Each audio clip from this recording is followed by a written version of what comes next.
Bonjour à tous, bienvenue dans l'interview. Bonjour Yvan Mayer. Bonjour. Donc bourgmestre de Bruxelles. Le plan de mobilité a été adopté hier par le Conseil. Est-ce que ce n'est pas une adoption un peu précipitée? Non, ça fait plusieurs mois qu'on travaille sur ce plan de mobilité. Il a fait l'objet vraiment d'une analyse technique approfondie. ElsAmp, qui est à la manœuvre pour ça, a fait tourner les logiciels de la région. Donc on a travaillé vraiment très sérieusement pour voir ce que ça donnait. Il n'est pas finalisé dans la mesure où nous avons des doutes. Le logiciel, il est magnifique, mais il ne répond pas avec certitude à Quand vous dites qu'il y a des doutes, ça veut dire qu'il y a des possibilités d'adaptation encore? Oui, mais il faudra l'adapter. Donc contrairement à certains de l'opposition qui ont des certitudes, nous, on a beaucoup de doutes et on est un petit peu prudent et on pense qu'il y a des choses qui doivent être analysées, testées.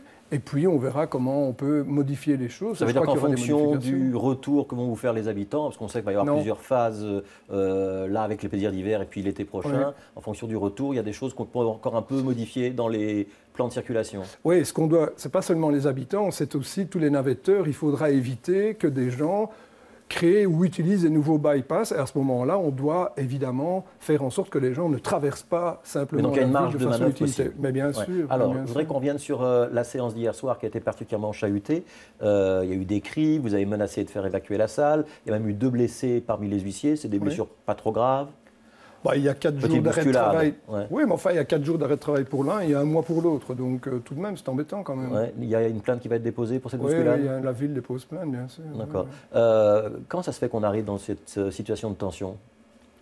Je ne sais pas. Il s'agit d'un débat sur un plan de circulation et sur un projet de parking en dessous de la place du jeu de balle. Il ne s'agit pas de licenciement de 300 personnes dans une entreprise, ce n'est pas la fermeture d'une usine.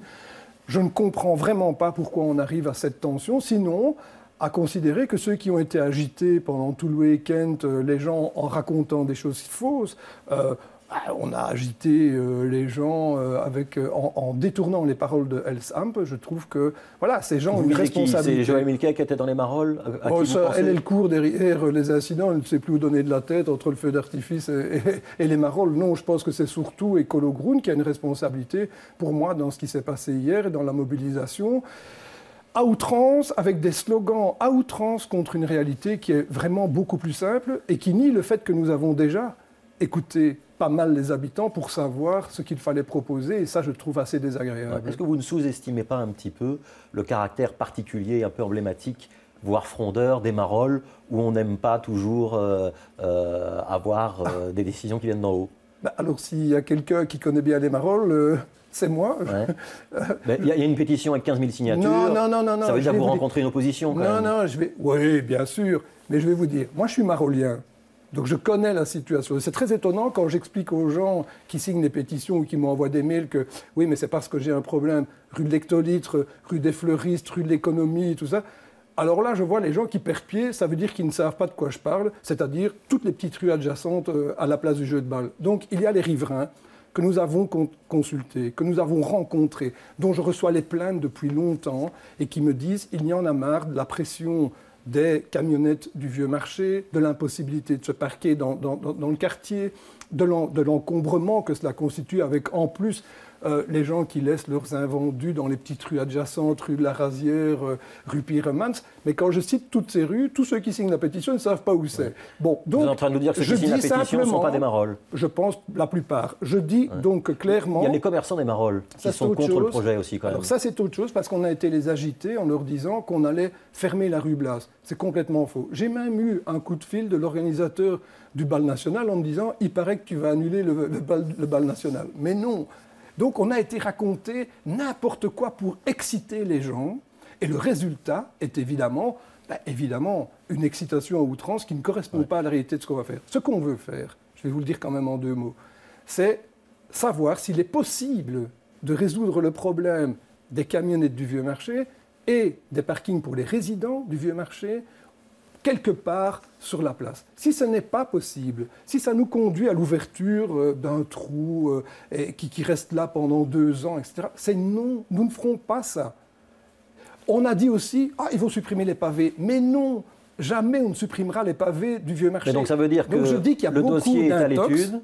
Le dossier est à l'étude. Et vous n'êtes pas tout à fait sûr de faire ce parking au Marolles ou pas? Mais je l'ai dit clairement. S'il y a les conditions pour le faire, de manière minimale pour ne pas créer un trauma dans le quartier, on le fera. Sinon, on ne le fera pas. Mais il faudra quand même alors trouver une solution pour tout le problème de l'encombrement de ce quartier. Ouais. Il y a des gens qui vivent dans ce quartier et qui en ont par-dessus la tête. Il faut tenir compte de cela aussi. Donc il y a 4 parkings de prévus dans le plan de mobilité. Donc celui-là, vous venez de nous dire... Non, mais ça, c'est pas un plan... Ce parking-là n'est pas lié au plan... Il n'est pas tout à fait sur le même plan que les autres. Il n'est pas lié aux piétonniers. Ouais. Il est lié à une situation spécifique à la place du jeu de balle qui pose problème et pour laquelle nous devons trouver une solution. Et tous ceux qui disent qu'il n'y a qu'à, mais non.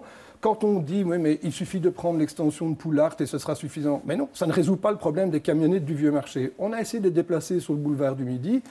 C'est trop loin. Les gens ne retournent pas avec leurs invendus qui se retrouvent alors n'importe où. Voilà. Et donc, je pense qu'il y a des solutions à trouver et il faut nous laisser travailler. Ouais, donc, si je vous comprends bien, ce parking-là, vous y réfléchissez, mais ce n'est pas tout à fait sûr. Mais non, voilà. Et les 3 autres, vous y tenez dans le plan de mobilité? On y tient parce qu'on y tient. On est vraiment en sous-capacité à Bruxelles? D'abord, clairement, nous allons supprimer des places de parking puisque le piétonnier va en supprimer beaucoup. Et par ailleurs, nous voulons augmenter la capacité d'attractivité de la ville, pas seulement avec les transports en commun, et nous sommes ravis de l'accord que nous avons fait avec la STIP. Il y aura plus de bus, y compris dans des quartiers qui n'étaient pas desservis, l'ouest du Pentagone.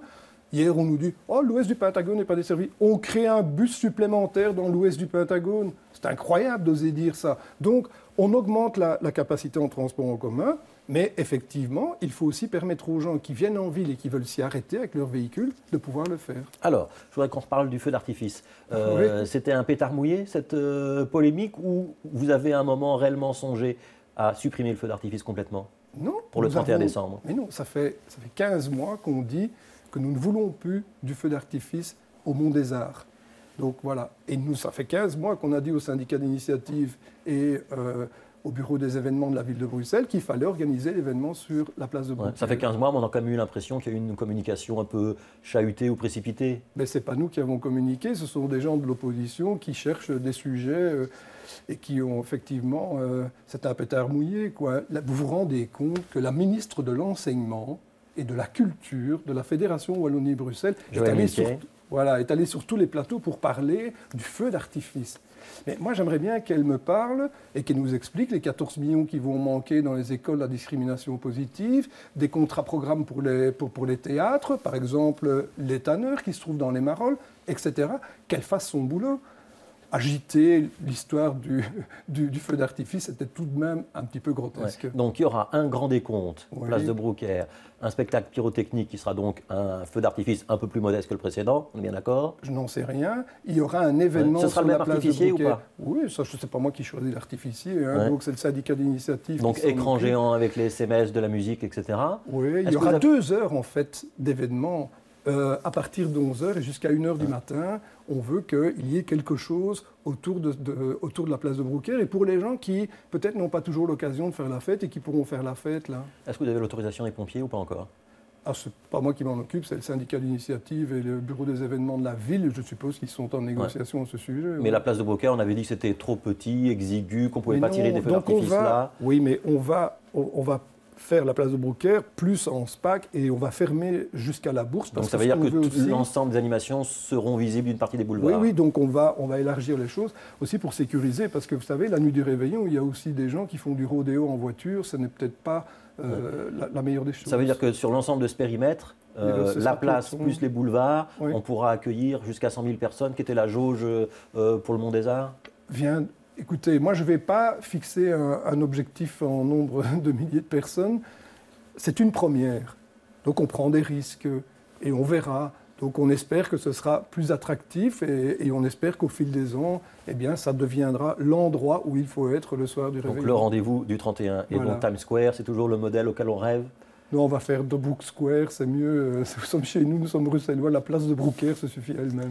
Alors, rapport qu'on a vu dans le journal tout à l'heure, publié dans la presse ce matin sur la fameuse manifestation nationale qui avait fait beaucoup de blessés parmi les forces de police.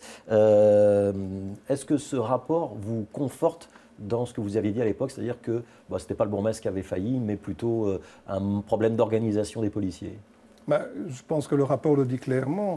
Le rapport dit clairement que le bourgmestre de Bruxelles a fait son travail dans les limites qui étaient possibles ce jour-là. Et donc, Voilà, tous ceux qui ont agité un tas de slogans à mon égard, je pense qu'ils doivent maintenant, en tout cas, se rendre compte que ce que j'ai dit était vrai. Nous avons fait avec les moyens dont nous disposions. Le résultat est beaucoup de blessés, et c'est pourquoi j'ai immédiatement dit aussi qu'il fallait modifier le matériel. Je ne suis pas responsable du matériel qui a été choisi avant moi. Mais maintenant que je suis là, j'ai dit que je voulais changer ce matériel, et notamment l'équipement de protection des policiers. Donc les fameuses tenues Robocop. Oui, il faut quelque chose de plus léger et qui protège mieux les gens. Et donc le rapport le dit également, tant mieux. Ouais.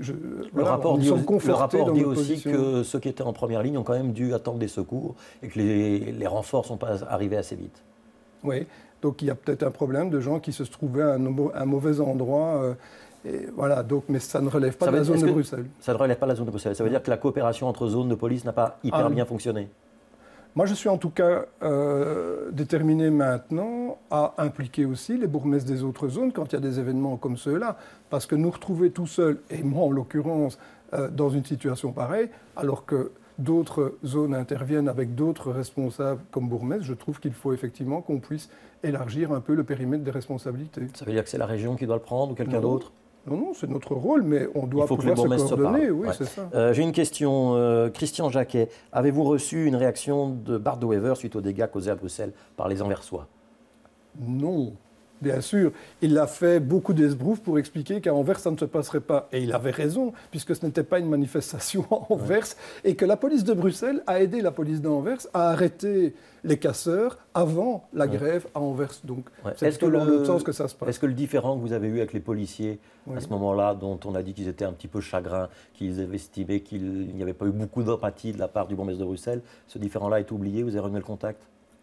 Oui, je pense que je viens encore d'un commissariat, puisque je fais le tour des commissariats de Bruxelles pour expliquer le plan de proximité. Et je pense que les gens maintenant acceptent la situation, comprennent qu'il fallait du changement.